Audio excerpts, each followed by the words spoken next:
ne balimaw bi an sigi kun ye mun ye makɔrɔni i y'a faamuya b'a la ale kɛra juguw sago ye an b'ale cancan ya ale ka vocal dɔ bɛ ka circuler n'a bɛ ka Mamadu Dunbuya wele Guinée Mamadu Dunbuya banna k'a ka téléphone ta a laban taara passer Mamadu Dunbuya muso de fɛ ale bolo ko tubabumuso k'olu mago bɛ ko sugu na tubabumuso mago t'o la dɛ ni tubabumuso y'a cɛ kanu o y'an ka taa de olu tɛ se trompeli ni fɛn ninnu na tubabumuso n'a cɛ bɛ ka d'a ma ka ɲa ale mago b'o dɔrɔn de la wariko ni natabaya ninnu olu mago t'o la quoi makɔrɔ sigilen b'a malo kɛnɛ kan bi a ka bon hakili ma an b'ale cancan kosɛbɛ n'an bɔra yen nɔ min ye Serge Daniel ale fana bila a ka page sanfɛ i y'a faamuya b'a la ko MINUSMA ka comment ça s'appelle o ni mɔgɔ tun kan ka vote kɛ i y'a faamuya b'a la le 18 k'u y'a bɔ a dɔgɔ kɔrɔ k'u y'a bila le 30 la hali n'a kɛra kalo kura de a bɛ se parce que n'an bɛ ka taa an bɛ se ka tila ka ɲini Asimi fɛ a kana temps di MINUSMA ma dɛ parce que négociation bɛ yen u y'a faamuya b'a la ko an ka 6 mois d'u ma kana hali 2 semaines d'u ma parce que 6 mois in kɔnɔna na u bɛ se ka janfan caman ta k'a ɲɛsin Mali ma 6 mois in kɔnɔna na u bɛ se ka baara jugu caman kɛ Mali la kana temps d'u ma dɛ an ye temps di Barkhane ma olu ye 6 mois de kɛ MINUSMA ta kana hali 3 semaines d'u ma sans délai u k'u kun na kala ta ka bɔ an ka jamana kɔnɔ an t'u fɛ bi an t'u fɛ sini olu y'an ka jamana ci olu y'an ka jamana fara olu de y'an balimaw faga Serge Daniel y'a bila a ka fɛn sanfɛ ko o ye vote bɔ a dɔgɔ kɔrɔ parce que fɛn mɔgɔw de bɛ vote o ni mɔgɔw olu de bɛ vote kɛ i y'a faamuya b'a la n'olu ye vote kɛ ni jama fanba taara côté min fɛ baara bɛ kɛ n'o ni jama fanba ma taa côté min fana fɛ salamu voilà toute façon MINUSMA tɛna to Mali kɔnɔ hali ni o ni mɔgɔw ko MINUSMA kana taa Mali population de bɛ wuli MINUSMA bɛ yɔrɔ o yɔrɔ k'u kun ci k'u da fara parce que Mali ye anw de ta ye foyi tɛ se ka MINUSMA ka tagali bali billahi n bɛ n kali ala la ala min ka bon n ka kalili ma ni o ni mɔgɔw bɛnna kan ko MINUSMA kana taa Mali population de bɛ bɔ Mali fantan ani naani bɛɛ lajɛlen na n'o ye MINUSMA ye yɔrɔ o yɔrɔ o y'a faamuya b'a la a bilakɔrɔ fara saba u b'a tigɛ hɛrɛ bɛ si hɛrɛ bɛ tile an k'an sigi k'a waati makɔnɔ an bɛ an da don o la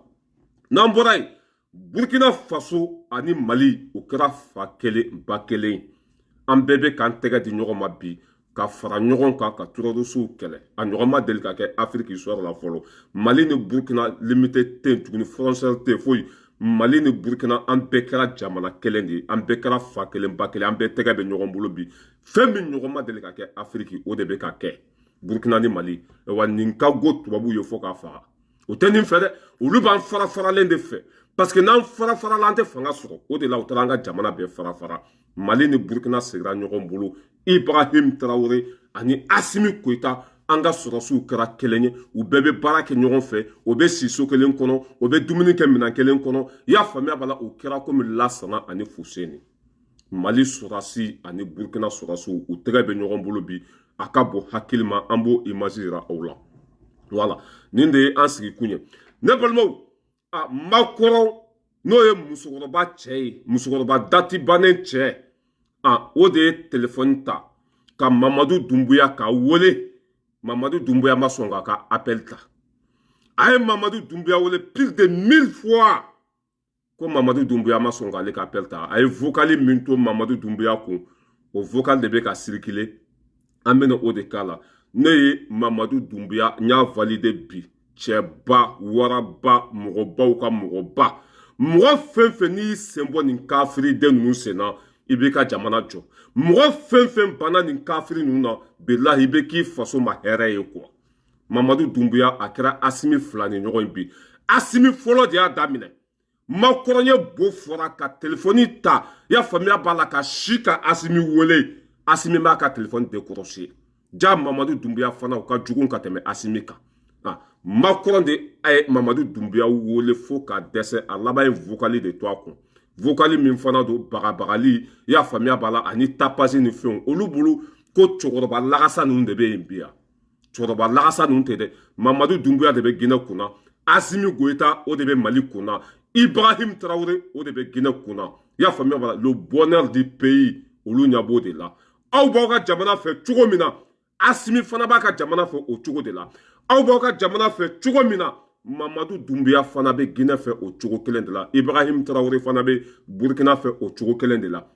aw bɛ fɛ aw ka population ka lafiya cogo min na anw fana bɛ fɛ an balimaw ka lafiya o cogo kelen de la jugu sago in ale bolo ko hali bi ko i y'a faamuya b'a la an bɛ ancien modèle ninnu de ka tile la o banna o a ye Mamadu Dunbuya wele fo ka sɛgɛn a ma sɔrɔ a laban pasera Mamadu Dunbuya muso de fɛ o ma ci ka k'a la o ko k'ale b'a cɛ de kɔ n'a cɛ ko min ale b'o de kɔ ale tɛ se ka foyi kɛ k'a fɔ k'ale ye tubabu ye ale k'a cɛ minɛ k'a di tubabu ma k'a fɔ k'ale ye faransi ale k'a cɛ minɛ k'a di faransi ma k'ale da t'a la dɛ Mamadu Dunbuya tubabu muso ale bɛ furu i y'a faamuya bala olu bɛ furu farafinw ma jaralakaw ka baara dɔrɔn de kama jaralakaw ka baara parce que farafinkɛ i y'a faamuya b'a la a ɲuman ɲuman ni tubabu muso y'a o sɔrɔ hali n'i y'a gɛn a tɛ taa farafinkɛ ɲuman ɲuman i bɛ s'i ka baara la kulubalilakaw ka baara walima jaralakaw ka baara n ka cɛ n'i bɛ k'o di tubabu muso ma hali n'i ye bere kɛnɛ ta a kama a tɛ taa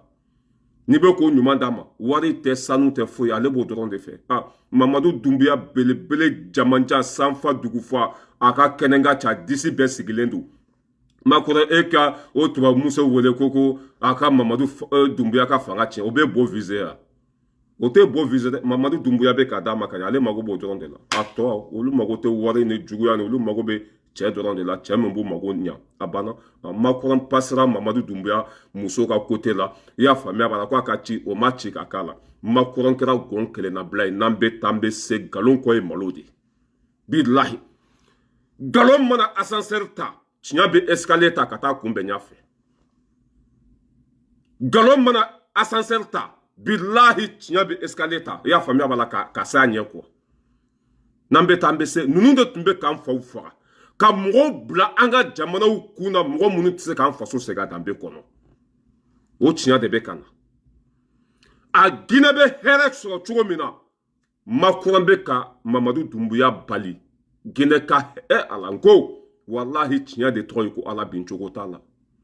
n'an bɛ taa an bɛ se n'an bɛ taa an bɛ se o kɔrɔ tɛ dɔwɛrɛ ye tiɲɛ de bɛ laban n'an bɛ taa an bɛ se o kɔrɔ ye tiɲɛ de parce que n'i bɔra Faransi i sen na k'i bɛ taa Mali la i sen na walahi hali n'i bɛ tagama komi Zako o ye betekan de ye handicapé hali n'i bɛ tagama komi Zako k'i sen ta i y'a faamuya i sen tatɔla a bɛ 10 minutes kɛ yan'a ka da bilahi en tant que i bougera de i bɛ se en tant que i bɔra i nɔ na i bɛ se o de ye tiɲɛ ye an ye fɛn fɛn fɔ ninnu ma bɛɛ ye tiɲɛ de ka Afiriki ta tiɲɛ ka Afiriki mago sa i y'a faamuya b'a la ninnu don n'an bɛ hɛrɛ sɔrɔ sira fɛn fɛn ka b'u sen d'a kan k'anw kumana hɛrɛ la k'anw kumana fɛn bɛɛ la nin kafiri ninnu Mamadu Dunbuya o bɛ fɛ ka Air Guinée de lawuli Air Guinée avion min bɛ pasasew ta ka taa n'o diɲɛ fantan ani naani bɛɛ lajɛlen na o tun jɔlen don Guinée Mamadu Dunbuya bɛ fɛ k'o de lawuli Makɔrɔ y'a wele k'a k'o dossier bila ko n'a ma dossier bila ko i y'a faamuya b'a la politicien dɔ tun bɛ yen nɔ ko Seydou Dalin Jalo ko Mamadu Dunbuya bɔ a kalama ko cɛ in ko élection fɛn fɛn bɛ kɛ ko a bɛ gagné dɛ mais ko olu yɛrɛ de tun bɔ u sen da a ka présidentiya kan ko Mamadu Dunbuya b'a dɔn ko fanga min b'a la Mamadu Dunbuya b'a dɔn ko k'a bɛ se ka kɛ président ye ko ni Mamadu Dunbuya n'a ma Air Guinée n'a ma o ko dabila ka Guinéenw to fantanya la ka Guinéenw kumana u ka hɛrɛ ma k'ale bɛ mɔgɔ wɛrɛ sigi i y'a faamuya b'a la Guinée kun na dɛ o tun b'an bagabaga nin cogo de la cɛkɔrɔba tatiɲɛbagatɔ minnu tun b'an kunna politicien zo ninnu o tun b'olu bagabaga o cogo de la Mamadu Dunbuya bɛ bo viser ya mɔgɔ min bɛ e ka téléphone ta e ka bagabagali bɛ se o la ka taa min mɔgɔ min ka sira tɛ e la i bɛ bo fara ka dɛsɛ a ɲɛ t'i la Makɔrɔ Guinédenw bɛ lafiya cogo min na Makɔrɔ bɛ fɛ ka sen da o de kan Guinéw bɛ avancer cogo min na u bɛ fɛ k'u sen da o de kan komi anw ka Seminoko anw ka hɛrɛ commande taxi a bɛɛ Afiriki bɛ hɛrɛ sɔrɔ cogo cogo u y'an kumana a bɛɛ ma k'u sen da a bɛɛ kan Mamadu Dunbuya nana Guinée k'a bɛ Guinée segin a danbe kɔnɔ a bɛ k'o fana bagabaga o tɛ k'a ka appel yɛrɛ ta o ɲɛ bɛ Guinéw ka hɛrɛ de la o ɲɛ bɛ le bonheur de Guinée an bɛna Makɔrɔ kumakan k'a la o ye min kɛ anw na walahi ni ala ko ye tiɲɛ de fɛn bɛ yɛlɛ ninnu na ɲin tɛ fɛn min da kɔnɔ parce que hakɛ bɛ se hali kulu la hakɛ bɛ se fɛn bɛɛ la ninnu ye mɔgɔw tɔɲɔ de ninnu ye mɔgɔw kumana u ka hɛrɛ ma ninnu ye Afiriki ta tiɲɛ de ka Afiriki danbe bɔ a la kɔ n'an y'o fɔ k'an k'an tɛgɛ di Faransi ma mɔgɔ b'i tɛgɛ di fagabaga ma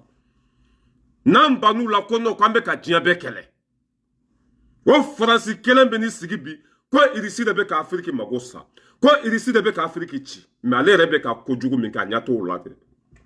n'an bɛɛ t'an bɛ se tiɲɛ de tɔgɔ ye ko ala a Macron ka vocali bɛ ka circuler bi a ka bon hakili ma ninnu ye ala ko ninnu ye ko da afiriki kan quoi ni ne yɛrɛ miirila o la quoi tubabuw b'u nɛgɛ bɔ ne la de u ka jugu dɛ wallahi u ka jugu a ka bon hakili ma tɔɔrɔ fɛn fɛn bɛ an kan afiriki ka faransi nɔ don tɔɔrɔ fɛn fɛn bɛ afiriki ka ameriki nɔ don nin jamana fila ameriki faransi wallahi ninnu ka jugu hali ibilisa ye quoi cɛ ka n'a ka jamana kunna k'a bɛ fɛ a ka jamana kɔnɔdenw ka lafiya o bɛ fɛ k'u sen da o fana kan ni ɛri ginɛ wulila bi a bɛ hɛrɛ ladon ginɛ kɔnɔ o t'o fɛ ni ɛri ginɛ wulila bi ginɛw bɛ baara sɔrɔ o tɛ kɔgɔji tigɛ o tɛ taa tunga la tuguni o t'o fɛ e masa n'an nana yan fana ko an bɔra an ka jamana na ka na olu tɔɲɔ yan an bɛ taa min an bɛ taa min an b'an ko min an b'an ja min u b'an ka hɛrɛ bɛɛ ta ka n'u ka jamana jɔ n'an ye kɔ tigɛ ka ba tigɛ ka n'u ka jamana kɔnɔ an bɛ sɛgɛn papiye nɔfɛ an bɛ kɛ ɲuguntanfɛn ye an bɛ refule ko sugu bɛɛ lajɛlen bɛ da an kan an bɛ sa kɔgɔji kɔnɔ ala tɛ ji tɔnɔnɔ la dɛ yɛlɛma waati de sera fanga tɛ to bolo kelen kan masa kelen tile tɛ diɲɛ laban bilahi aw bɛ taa tunga la afiriki hara tɛ min ye bilahi aw bɛ visa ɲini ka taa afiriki hara tɛ min ye cɛ saba min bɛ afiriki kunna Assimi Goïta, Mamadou Doumbouya, Ibrahim Traoré ninnu bɛ afiriki se ka danbe kɔnɔ ne yɛrɛ dara Mamadou Doumbouya ka waraba n'a ka cɛkisɛya n'a ka mɔgɔbaya la kunu de Macron bɛ ka wele a banna ka téléphone décroché Macron bɛ ka wele a banna k'a ka téléphone ta mɔgɔ fɛn fɛn tɛ nin kafiriden ninnu ka téléphone ta e ye fasoden ɲuman de ye e ye waraba de ye e b'i faso fɛ wa e bɛ se k'i faso jɔ mais n'i sen don ninnu sen na i tɛ avancé wa i ta bɛ tila ka tiɲɛ mɔgɔ fɛn fɛn ye ninnu musalaha k'i ka jamana ta k'a di ninnu ma i y'a faamuya b'a la e tɛ mɛ a tɛ nin ya i bɛ ka filɛ ka mali di faransi ma i bɛ ka bɛ min min filɛ Guinée président min bolila o ye fɛn bɛɛ kɛ faransi o bɛ min comment ça s'appelle Burkina président kɔrɔ in Blaise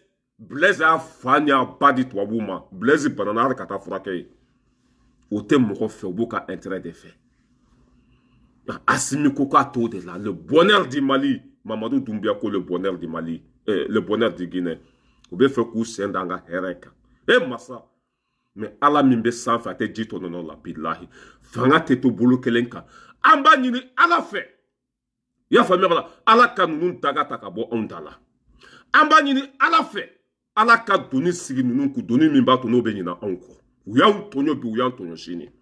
n'an ye baara kɛ ko non k'an kana baara kɛ n'an ko k'an bɛ kɛ an yɛrɛ ye ko non k'an kana kɛ an yɛrɛ ye n'an ko k'an b'an ka hɛrɛ ɲini u b'u sen da nin bɛɛ kan an bɛ taa min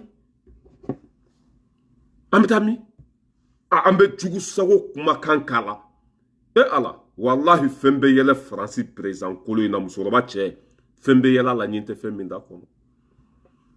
a lamɛn dɛ n'an bɛ taa an bɛ se. C'est Emmanuel Macron. Je te laisse cet audio parce que je n'arrive pas à te joindre. J'espère que ça va. J'avais échangé avec ton épouse hier par rapport à ce qu'on s'était dit. Eh bien, il paraît que votre ami Selou a finalement pris la décision de mettre fin à ses vacances prolongées à l'étranger. Très courageux de sa part, je dois dire. Mon colonel, nous savons tous les deux de quoi il est capable. Tu sais bien qu'il avait gagné les élections en 2010, en 2015 et en 2020. S'il y retourne, il va à nouveau gagner. Et cette fois-ci, les conjonctures font qu'on ne pourra pas simplement fermer les yeux. Donc si tu tiens à notre deal, assure-toi d'avoir quelque chose pour l'inculper dès son arrivée. Et s'il te plaît, laissez tomber l'affaire de Air Guinée. Le dossier est vide. Et c'est vous qui risquez de vous ridiculiser. À bientôt, chers compatriotes. Voilà, laissez tomber les affaires de Air Guinée. Laissez tomber les affaires de Air Guinée. Ni Air Guinée wulila bi, Guinée bɛ lafiya. Ni Air Guinée wulila bi, wari bɛ don Guinée kɛsi kɔnɔ. Fɛn fɛn bɛ hɛrɛ lase anw ma, o tɛ fɛ an k'o sɔrɔ. Ko ni Mamadou Doumbouya m'o dossier bila, ko comment ça s'appelle, Sédou Dali Diallo, walima Sédou Kanu Diallo, je sais pas, Guinée opposant yi, ko fanga min b'o la, ko Mamadou Doumbouya b'o kalama, ko se min b'o ye, ko Mamadou Doumbouya, ko élection fɛn fɛn kɛra Guinée k'a y'a bɛɛ gagné mais k'olu de ma sɔn a ka kɛ président ye ko ni Mamadu Doumbouya ma ko to olu ta la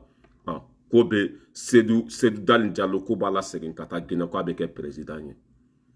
ko ni nin ma burun ka bɔ a ka liste sanfɛ de ko ni nin bolo ko ancien modèle ninnu de tɛ fanga la ye Afrique population bɛɛ bɛ nin ɲɛmɔgɔ ninnu fɛ foyi tɛ ninnu sɔrɔ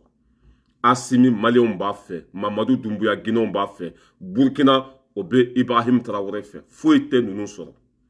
aw ye jamana fɛn fɛn ɲagami aw sera k'o jamana kɔnɔdenw de fara mais bi population tɛ fara parce que bɛɛ b'i ka hɛrɛ ɲini cogo dɔn bɛɛ b'i kanubaga dɔn bɛɛ b'i lajiyabaga dɔn aw ka nin kafiri ninnu lajɛ ninnu de bɛ n'u sigi anw da la tuguni ko Hiroshima ye ninnu de bɛ n'u sigi anw da la tuguni i y'a faamuya bana ko an bɛ ka kɔ tigɛ ka na olu ka jamana kɔnɔ masa bilahi n'an bɛ taa an bɛ se de n'an bɛ taa an bɛ se tiɲɛ de tɔgɔ ye ko Ala i ɲɛ t'a la vocaliw bɛ ka bɔ wa o tun b'an faga nin cogo de la dibi la k'an ka président bagabaga olu bɛ démissionner ka kɛ gouverneur ye k'u ka jamanaw ci ka na ninnu ka jamana jɔ k'anw bali kɛnɛya la k'anw bali lakana la k'anw bali hɛrɛ sugu bɛɛ la tubabuw de tun bɛ nin kɛ a dalu filɛ o Mamadu Doumbouya mun ɲini hɛrɛ ne ko k'a ka o hɛrɛ bila Guinéens de faga ko b'i kɔnɔ dɛ i bɛ fɛ ka Guinéens de faga bilahi mɔgɔ min bɛ fɛ ka dumuni di a denw ma ne kɔnɔ k'a kana dumuni di a denw ma olu faga ko b'i kɔnɔ dɛ ninnu de bɛ n'u sigi k'olu ye droit de l'homme ye ninnu de bɛ n'u sigi i y'a faamuya wala k'olu kalannen don o de la ni ne ye maliyɛn den dɔw ye k'an bɛ ka bɛɛ kɛlɛ o ɲugun de bɛ ne la quoi ni ne ye maliyɛn den dɔw ye k'an y'an tɛgɛ bɔ Faransi bolo k'an ka segin Faransi ma o de la ne b'u bɛɛ bâtard sauter bilahi parce que o tɛ ko kalama imagine ni lamɛn nin vocal a kumakan don dɛ a kumakan don a bɛ ka cɛ bagabaga mun kosɔn cɛ ka tugu ale ko minnu sɔgɔtɔ vocal in kɔnɔ a bɛ ka santazi kɛ cɛ la ka cɛ ala ko bilahi n'an bɛ taa an bɛ se u b'an ka ɲɛmɔgɔw bagabaga nin cogo de la walasa ka to olu kɔ komi wulu na kukala n'olu ko min i k'o kɛ n'olu ko min i ka tugu olu kɔ o banna diɲɛ tɛ to bolo kelen kan fanga tɛ to bolo kelen kan yɛlɛma waati de sera Afrique de bɛna kɛ setigi ye aw bɛ kɛ sentan ye Afrique de bɛna kɛ banaw ye aw bɛ kɛ fantanw ye Afrique de bɛna kɛ diɲɛ nimayɔrɔ aw yɛrɛ b'a kalama fɛn bɛɛ b'an bolo fɛn bɛɛ a b'an bolo mais aw tun y'an kumaniya hɛrɛ ma Ala ko waati o ban waati de sera foyi tɛ se ka bali i m'a ye aw ye sanction da Mali kan kalo 6 maliyɛn dɔw ye bu dun i y'a faamuya b'a la ka wuluwulu ji min i y'a faamuya b'a la ka bin ɲimi sini hɛrɛ kama an b'o hɛrɛ kɔnɔ bi on est déterminé la patrie ou la mort mɔgɔ si ka bagabagali t'an bɔ faso jɔ sira kan i b'an sɔn tasa min kɔnɔ ju sɔgɔ n'an ko ninnu ma ko karatɔw don ko bandiw don ko hasidiw don ko Afrique cibagaw don mɔgɔ dɔw b'anw kɛ i sigilen bɛ yan dɛ i muso n'i denw bɛ yan i ka hɛrɛ bɛɛ bɛ yan an b'an faso de ko an faso ka bon ni fɛn bɛɛ ye ninnu de y'anw jugu fɔlɔ ye ɲɛ t'a la fɔlɔ o tun bɛ cɛkɔrɔba ninnu bagabaga nin cogo de la ɲɛ t'u la wa an ka cɛkɔrɔba fɛn fɛn n'u y'a sigi présidenya la bilahi o bɛ c'est à dire que u b'a filmer de a julankolon k'o sɔrɔ fɔlɔ k'a bila ka faso nafolo suɲa k'a bila ka jamana kɔnɔdenw faga n'o kɛra u bɛ sɔrɔ k'o dossier ninnu fara ɲɔgɔn kan i y'a faamuya la k'o garder ka ta k'i bila jamana kunna o la e bɛ kɛ maamugu ye ni k'i bɛ ka jamana ka hɛrɛ ɲini dɔn o bɛ n'i jɔ nin don i dalen tun bɛ hôtel kɔnɔ dɛ muso dalen filɛ i disi kan nin don i ka jamana ka nafolo suɲa nin don i y'a faamuya la i ye dɔrɔgu feere nin kafiri den ninnu ka anw mago sa pewu ka anw bila retard la n bɛ segin ka kala ka Mamadu Doumbouya k'a bagabaga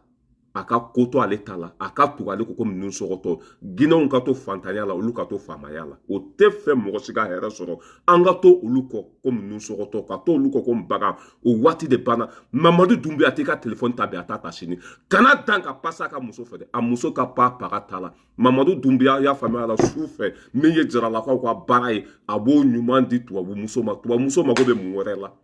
tubabu muso bɛ furu farafinkɛ ma nin dɔrɔn de kama i y'a faamuya bala n'i bɛ se ka jaralakaw ka baara ɲuman kɛ k'a di tubabu muso ma a banna hali n'a fa ko k'a ka bɔ furu la a tɛ sɔn parce que a b'a ɲuman sɔrɔ e bɛ taa o muso wele mun na o bɛ beau visé yan e ka nin kafiriden ninnu lajɛ u b'an faga n'an nana yan fana ko immigré u b'an faga n'an nana yan fana mɔgɔ dɔ bɛ san 20 san 30 papier t'u bolo yan u ka denbaya b'u kɔfɛ a dɔw ka furu bɛ sa a dɔw yɛrɛ bɛ sa ka sɔrɔ u ma papier sɔrɔ u bɛ nin bɛɛ kɛ an na yan n'an ko k'an bɛ k'an yɛrɛ ye fana ko ayi n'an ko k'an bɛ baara kɛ ayi ala n ko ala ka tiɲɛ dɛmɛ dɛ walahi ala ka tiɲɛ dɛmɛ ala ka ninnu tɔɔrɔ ta ka bɔ an kan ninnu ye anw tɔɲɔ bilahi tɔɔrɔ fɛn fɛn bɛ an ka ninnu de nɔ don gɛlɛya fɛn fɛn bɛ an ka ninnu de nɔ don ninnu ye ala jugu de maa falaw kafiriw i y'a faamuya b'a la setanɛw an bɛ tɔɔrɔ fɛn fɛn kɔnɔ diɲɛ kɔnɔ ninnu de nɔ don faransi ni amérique an ka tiɲɛ lamɛn dɛ. C'est Emmanuel Macron. Je te laisse cet audio parce que je n'arrive pas à te joindre. J'espère que ça va. J'avais échangé avec ton épouse hier par rapport à ce qu'on s'était dit.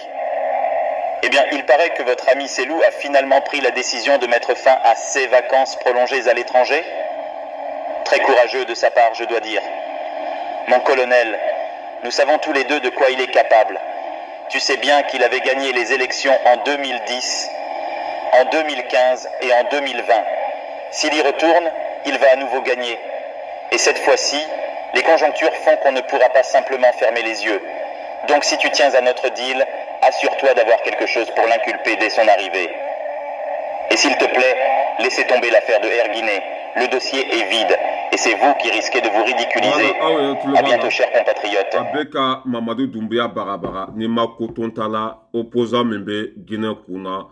Mbala Seguin Kanabeke, présent, et Bebo présent. On dirait qu'à l'aide d'État est Guinée. On dirait qu'à l'aide de Guinée, population Ganda son Sara. On dirait qu'à l'aide de Guinée, on balou.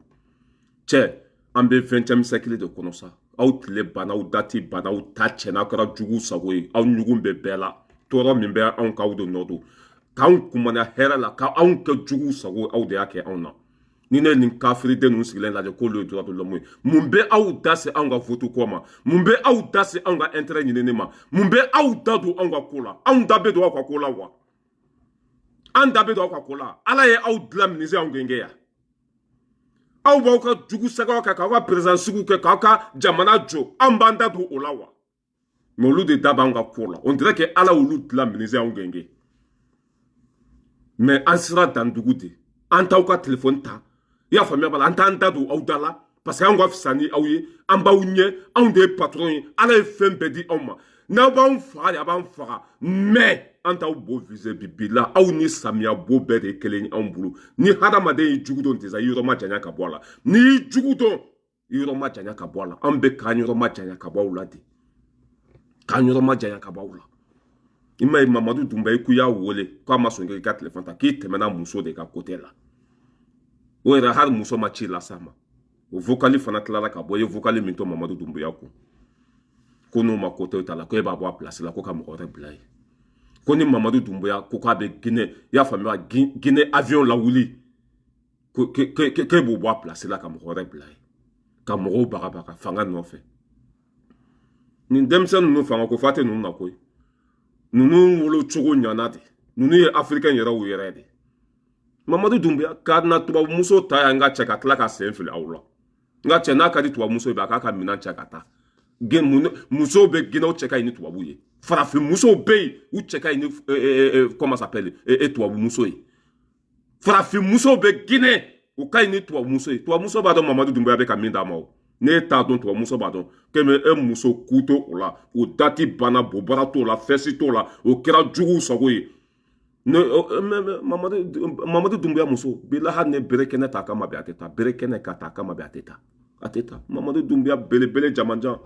a b'a muso frappe fo a bɛ kule e b'o bagabaga ka taa min jugu sago faden sago sigilen an da la o bɛ tila ka ne jɔ ko irisi man ɲi aw ka ɲɛ o bɛ tila ka ne jɔ ko irisi de an ka jamana ci an k'a lajɛ dɛ n bɛna u ka kojugu yira aw la sisan n ko n'an bɛ taa n bɛ se tiɲɛ de tɔgɔ ye ko ala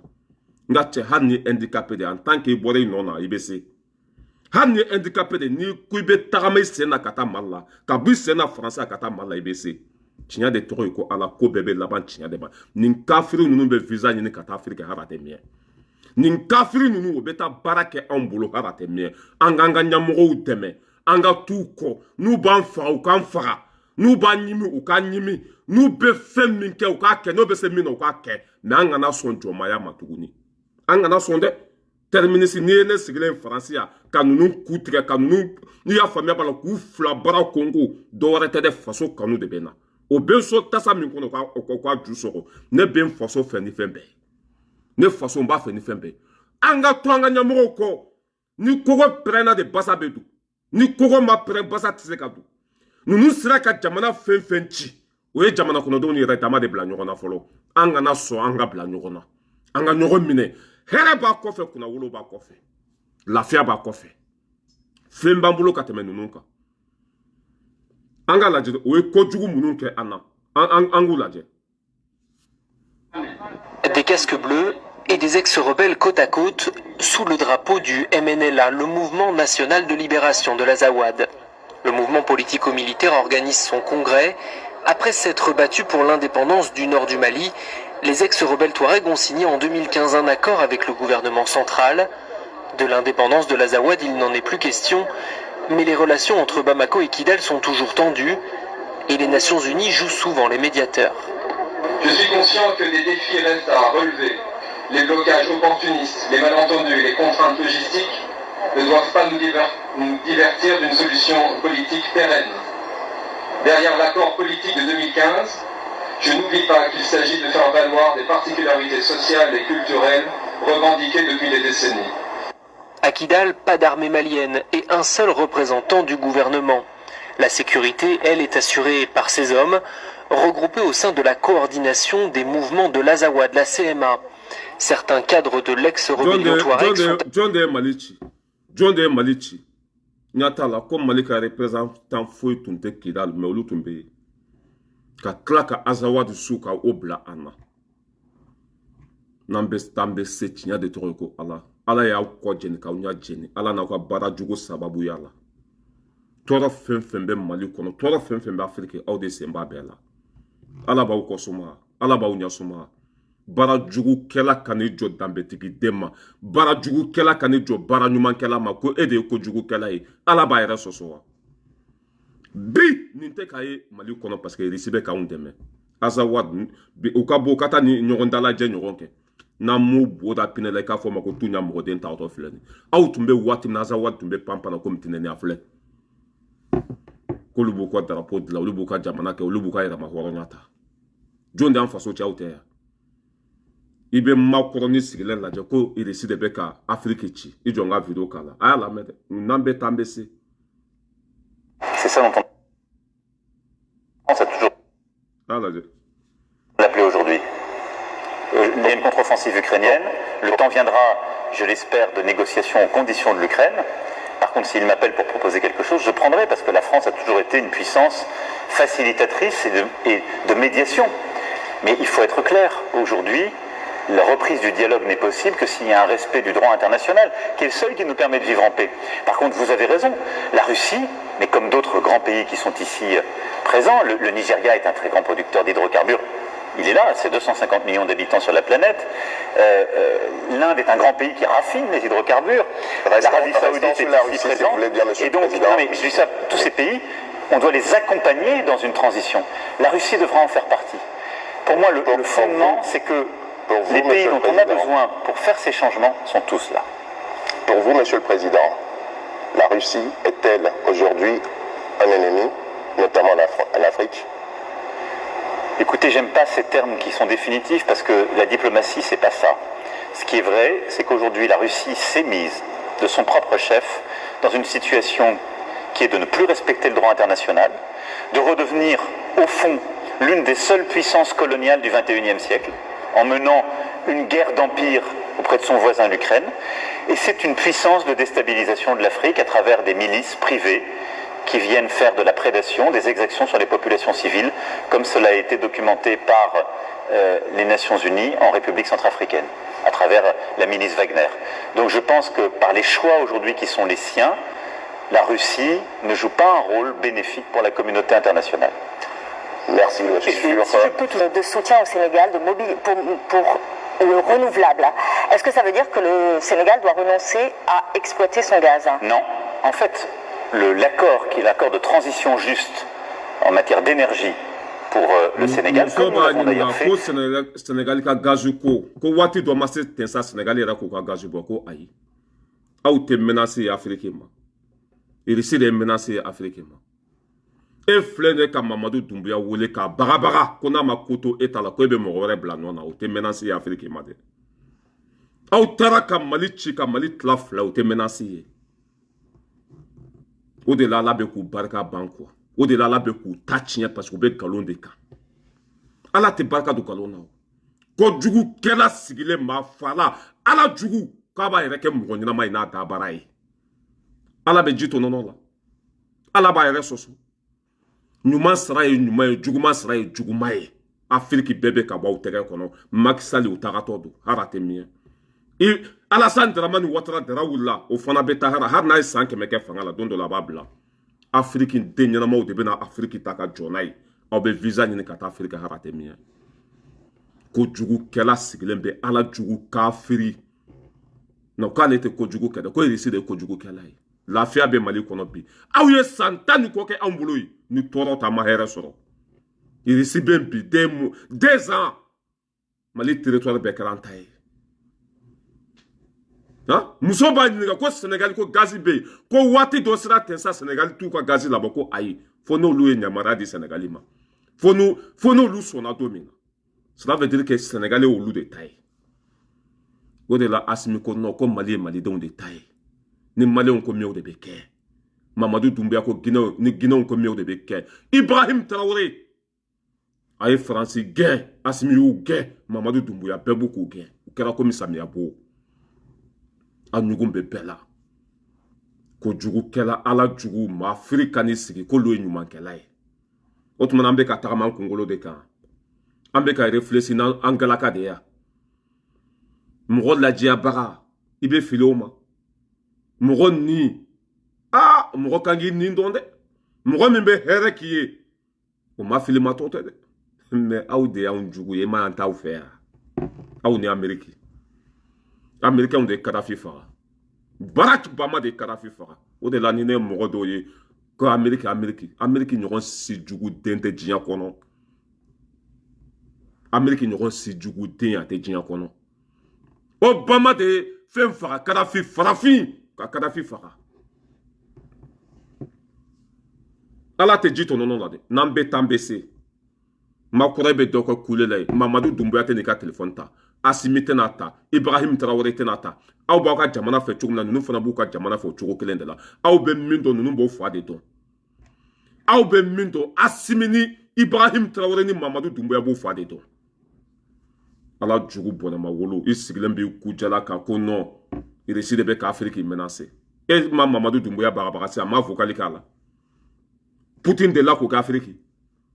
aw tara ko beta un deme aw sira Kidali hali malé mbase ka doyi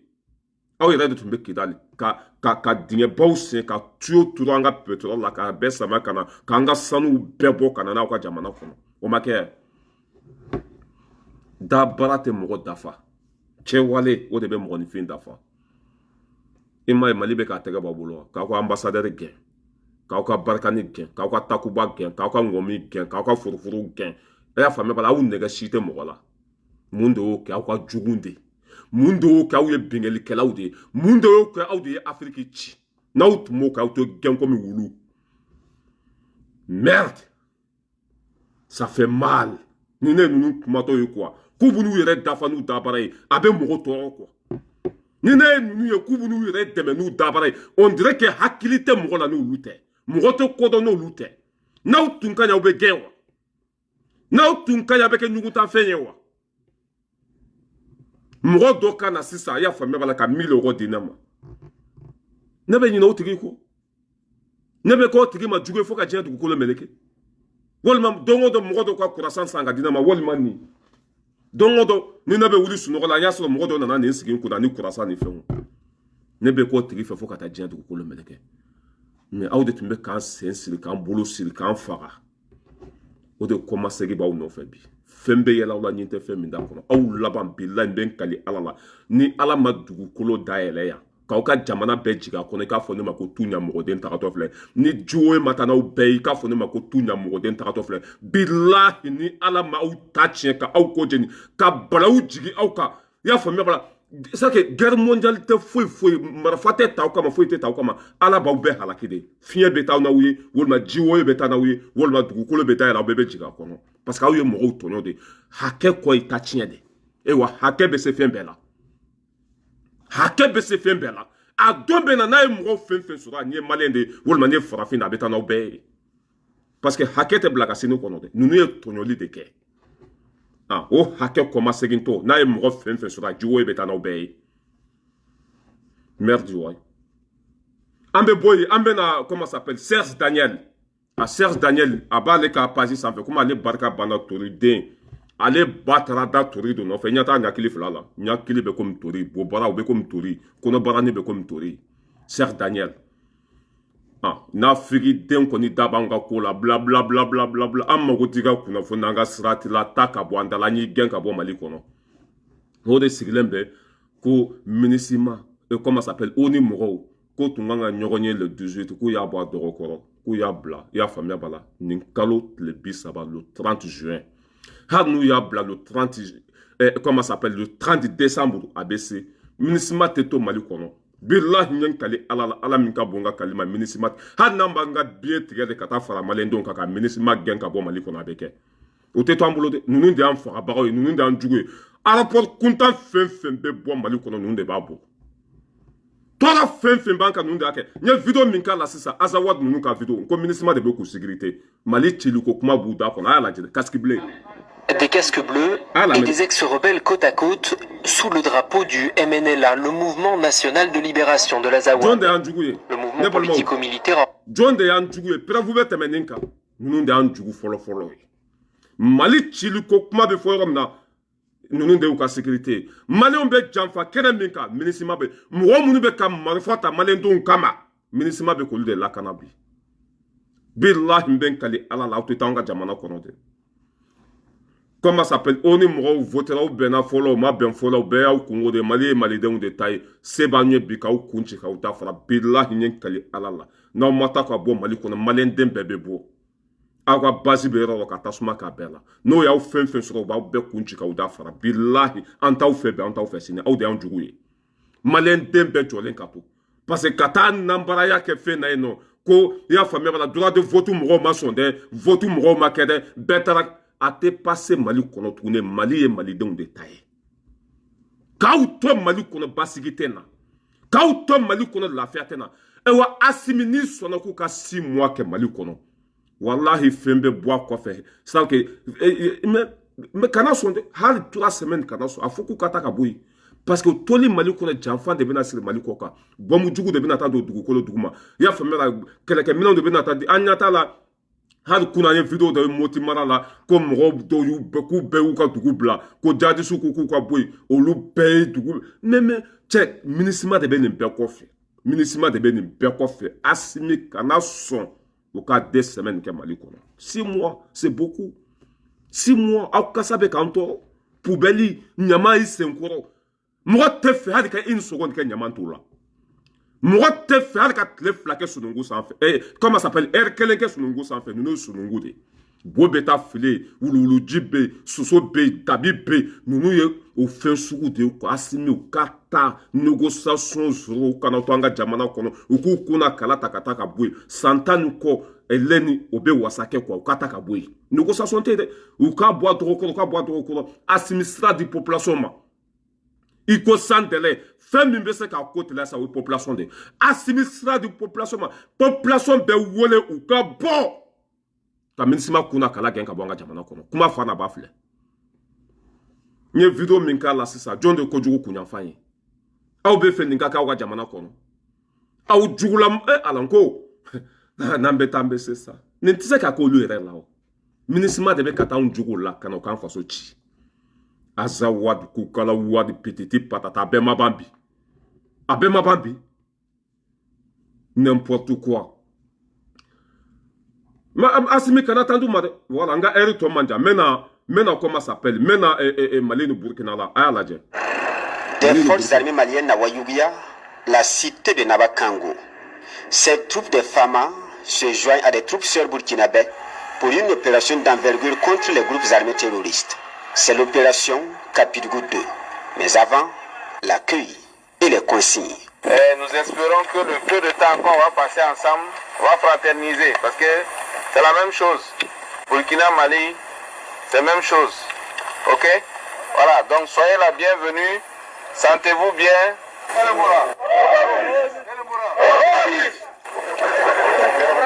Le moral au beau fixe, les hommes vont à l'assaut des bases terroristes le long de la frontière entre les deux pays. Après 3 jours d'action commune, c'est le retour au centre des opérations, avec un bilan à la hauteur des attentes. Nos deux armées sœurs ont pu évoluer sur le terrain côte à côte, manœuvrer ensemble. C'est un partage d'expérience qui nous sera profitable en ce sens que ça va nous permettre ala be nin jamana in fɛ kira be nin jamana in fɛ nin jamana kɔnɔdenw be nin jamana in fɛ I y'a faamuya wala barika be nin jamana fila la wa segukaw olu ka duwawu be ka minɛ depuis ala ka Afrique da nin ɲɔgɔn ma deli ka kɛ histoire la fɔlɔ Mali ni Burkina frontière tɛ tuguni Mali ni Burkina bɛɛ kɛra fa kelen ba kelen ye wa an bɛɛ tɛgɛ bɛ ɲɔgɔn bolo an bɛɛ bɛ ka baara kɛ ɲɔgɔn fɛ an bɛɛ bɛ ka jihadisiw kɛlɛ ɲɔgɔn fɛ Burkina sɔrɔdasiw bɛ Mali kɔnɔ Mali sɔrɔdasiw bɛ Burkina kɔnɔ an bɛɛ bɛ ka fara ɲɔgɔn kan ka kɛ kelen ye fédération fɛn min ɲɔgɔn ma deli ka kɛ n'an bɛ taa an bɛ se tiɲɛ de tɔgɔ ye ko ala bilahi Afrique bɛ diya taman taman mais a tɛ diya an ka cɛsiri kɔ dɛ a tɛ diya sɛgɛn kɔ parce que sɛgɛn kɔ ye hɛrɛ de an bɛ sɛgɛn de ka ɲani ka tɔɔrɔ ka sɔrɔ ka hɛrɛ sɔrɔ a tɛ taa o kɔ dɛ a tɛ taa sɛgɛn kɔ a tɛ taa ɲɛ hali video kɛ tɔɔrɔ don hali k'i sigi ka video kɛ tɔɔrɔ man bon kan sabu kɛ a ka jugu hadamaden ma ka tɛmɛ fɛn bɛɛ kan video kɛla ka jugu ni marifacila ye k'i sigi ka video k'a ka jugu ni bɔmu ci ye a ka jugu ni marifaci ye n'i t'a kalama a b'a fɔ ye a bɛ bana bili la a b'i ta tiɲɛ a b'i mako sa kuma bɛ mɔgɔninfin ban de video kɛ ka jugu ni marifaci ye an bɛ yan don o don ka faso kuma bɔ ka faso kunna wolo ka faso dɛmɛ walasa an bɛ se ka lafiya cogo min na an bɛɛ k'an cɛsiri o cogo kelen na Afiriki bɛna diya bi lahara tɛ mɛn Mali ni Burkina k'a tɛgɛ di ɲɔgɔn ma nin cogo la cɛ hɛrɛ bɛ kan na dɛ ala ko bɛn bɛ yɔrɔ la k'ale ka hɛrɛ bɛ yen hadamadenw mana ɲɔgɔn minɛ yɔrɔ yɔrɔ I y'a faamuya k'ale bɛ hɛrɛ jigi ye Burkina ni Mali ka kɛ kelen ye bi k'o bɛ juguw kɛlɛ a ɲɔgɔn ma deli ka kɛ Afiriki histoire la wa nin ka go tubabuw ye fo k'a faga o t'an bɛnnen fɛ o tɛ fɛ an ka jɛ n'an jɛra an bɛ fanga sɔrɔ n'an jɛra an bɛ barika sɔrɔ n'an jɛra an bɛ se ka ko dilan nin ka g'u ye dɛ Asimi ni Ibrahim Traoré bɛ ka ɲɔgɔn minɛ cogo min na bi n'i ye se k'u ye u b'an bɛɛ fara fara n'an fara farala an fanga bɛ dɔgɔya n'an fara farala an bɛ kɛ juguw sago ye an ka taa n'a ye dɛ ni Guinée président filɛ nin o tun ye fédération ko kuma fɔ Mali Burkina cɛ a y'o ko sigi sen kan pɔriw bɛ Guinée I y'a faamuya sanu bɛ Mali kɔnɔ Burkina pétrole bɛ yen ni jamana saba ka kɛ kelen ye sa ne yɛrɛ t'a dɔn fɛn fɛn y'o ko sumaya quoi I comment ça s'appelle Aboulaye Diop ani Guinée ta ani Burkina ta u taara sigi ka kuma ko fédération tubabuw y'o kuma mɛn tuguni wulilanda la o tɛ fɛ an ka fara ɲɔgɔn kan ni jamana saba mana kɛ fédération kelen ye an ka minɛn bɛ bɔ yen de sa a bɛ don Guinée n'u mago bɛ sanu na a bɛ an fɛ yen nɔ pétrole bɛ an fɛ fɛn hɛrɛ sugu bɛɛ bɛ nin jamana saba bolo an ka ɲɔgɔn minɛ ko Mali ni Burkina filɛ cogo min na walahi an bɛ s'en sortir an bɛ s'en sortir n bɛ aw bila yan k'aw bɛɛ lajɛlen fo mɔgɔ fɛn fɛn tun bɛ kɛnɛ kɔnɔ Zeska Mete k'i fo k'i waleɲuman dɔn sɛgɛnbali ɲinabali Tanti Jeannette Kone k'i fo depuis Amérique comment ça s'appelle Boubacar k'i fo Sissoko k'aw bɛɛ lajɛlen fo mɔgɔ fɛn fɛn tun bɛ kɛnɛ kɔnɔ k'aw bɛɛ tu fo an bɛ ɲɔgɔn bolo hali bi an jɔlen ka to an ka ɲɔgɔn minɛ hɛrɛ b'o de kɔfɛ kunnawolo b'o de kɔfɛ lafiya b'o de kɔfɛ ni mɔgɔ ma sɛgɛn I tɛ hɛrɛ sɔrɔ dɛ hali bi an bɛɛ jɔlen ka to k'an faso défend f'an joli laban an jɔlen ka to an k'an faso dɛmɛ hali n'a ma kɛ anw ɲɛna a bɛ kɛ anw denw ɲɛna hɛrɛ bɛ an bolo a ka bɔ hakili ma ala ye hɛrɛ sugu bɛɛ di an ma mais nin kafiri ninnu de tun y'an kumana hɛrɛ ma olu de sen dalen tun bɛ an ka hɛrɛ kan olu de tun bɛ ɲɛmɔgɔ juguw sigi an kun na olu de tun bɛ mɔgɔ lankolonw bila an ka jamana kun na mais o banna bi ala ka barika don tiɲɛ la n'an bɛ taa an bɛ se bilahi n'an bɛ taa an bɛ se a kɔrɔ tɛ foyi ye ni tiɲɛ tɛ a kɔrɔ tɛ foyi ye ni tiɲɛ tɛ an ka to nin sira kan dɛ wa bɛɛ ka courage ta Ni bɛ se ka vidéo k'a kɛ, ni bɛ se ka vocal bila groupe sanfɛ kɛ, ni bɛ se ka partager a partager. Bɛɛ k'i cɛsiri, bɛɛ k'i jeniyɔrɔ fin. N'o kɛra an bɛ setigiya sɔrɔ. N'i y'a ye olu sera anw na k'o ye ɲɔgɔn minɛ de. Ni européen de ni petite patata. U bɛɛ ka jamana jɔcogo ye kelen ye. U bɛɛ ka wari ye kelen ye. U bɛɛ ka dugukolo ye kelen ye. O ye ɲɔgɔn minɛ de. I y'a faamuya la k'u ka jamanaw jɔ. Ɲɔgɔn minɛ de bɛ fanga di. Fanga bɛ jama de la. N'i y'a mɛn bi ko Amérique 50 étant k'o ye ɲɔgɔn minɛ de. N'i y'a mɛn bi ko Europe o ye ɲɔgɔn minɛ de. Ewa hɛrɛ b'u bɛɛ bolo. U ka jamana si tɛ sɛgɛn bɛ min na. U ka dugukolo, u ka sira, a bɛɛ dilancogo ye kelen ye. Mais anw Afrique an bɛ ɲɔgɔn labila. Mali bɛ ka sira dayɛlɛ. I bɛ dɔw de sigilen ye ko non ko an bɛ ka bɛɛ kɛlɛ. E fa tɛ ka faga, i ba tɛ ka faga, i ka dugu tɛ ka jeni. E b'i sigi kujalan kan yen nɔ k'an bɛ ka bɛɛ kɛlɛ. C'est normal. I b'a kuma mɛn mɔgɔ fɛn fɛn da kɔnɔ fasoden jugu don. Ewa ala jugu do yɛrɛ dɔnbaliden don. An jugu ye ninnu de. Ninnu de y'an jugu fɔlɔ-fɔlɔ ye.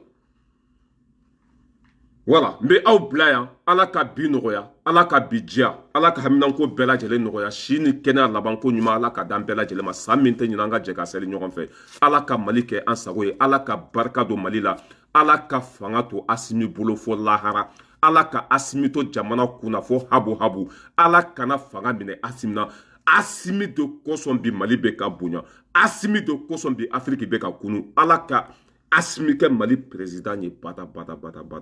A tɛ suɲɛni kɛ, da t'a kun, a tɛ waso, faso kanu, o b'a dusukun na. Ala ka Asimi to an kun na. N'Asimi tun ma na, tiɲɛ tun tɛ dɔn. N'Asimi tun ma na, a tɛ ɲɛnabɔ. N'Asimi tun ma na, a tɛ jɔ. Ala ka Asimi to fanga la fo ka taa diɲɛ wuli. Ala ka Asimi to fanga la. Ala ka